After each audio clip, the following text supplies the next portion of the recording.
Good morning, I'm Manny Anton for the Finance News Network.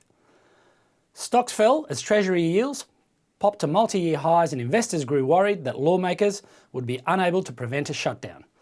The Dow Jones Industrial Average dropped 1.08%, the S&P 500 slid 1.64%, the Nasdaq Composite retreated 1.82%. It was the third straight day of losses for the three indexes and the worst session since March for the S&P 500.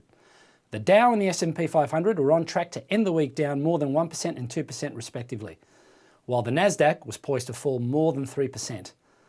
The US 10-year Treasury yield hit a high of 4.494%.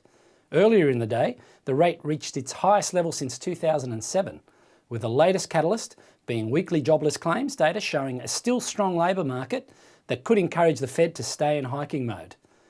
Weekly jobless claims decreased by 20,000 to 201,000 for the week, ending September the 16th, much lower than the 225,000 claims expected by economists polled by Dow Jones.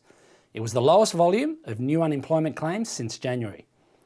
The two-year yield touched a high of 5.202%, reaching levels not seen since 2006.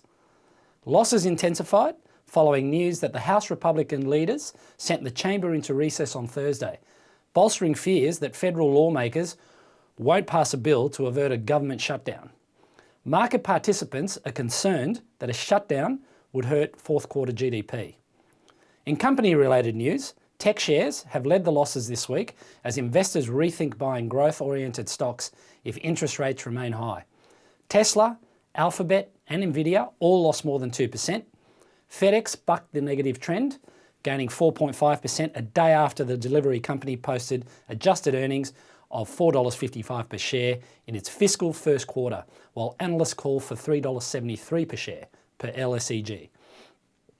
Cisco Systems agreed to buy Splunk in a deal valued at about US $28 billion, representing its biggest acquisition yet and a massive push into software and artificial intelligence-powered data analysis.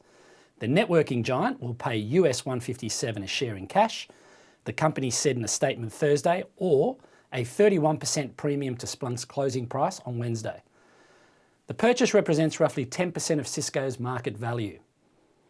In commodity-related news, the rally in uranium prices is expected to persist long-term, driven by the increasing global importance of nuclear power for cleaner energy and projected doubling of global demand for uranium in nuclear reactors by 2040, with ongoing price increases expected for the next 10 to 20 years, fueled by a growing focus on energy security.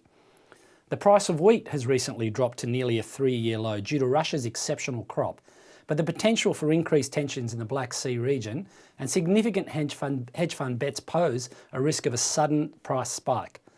Hedge funds are increasingly investing in the oil market, anticipating that oil prices will surpass $100 per barrel soon, driven by production and export reductions from Saudi Arabia and Russia, including Riyadh's extension of a 1 million barrel per day oil cut and Moscow's export limitations, which have propelled Brent crude prices to $95 per barrel, marking a new high for the year. Overall, all sectors closed lower overnight. Real estate was the worst performer. Lastly, it is worth noting powerful media billionaire Rupert Murdoch is retiring as chair of Fox and News Corp, concluding a decades-long era with his elder son, Lachlan Murdoch, taking over as sole chair of News Corp, while also maintaining his roles as executive chair and chief executive of Fox, effective mid-November, marking the end of a multi-decade journey during which Murdoch transformed a small Adelaide newspaper into a formidable global media empire with political clout spanning English-speaking nations. The SPI futures are pointing to a 1.4% fall. Thanks for watching and have a great weekend.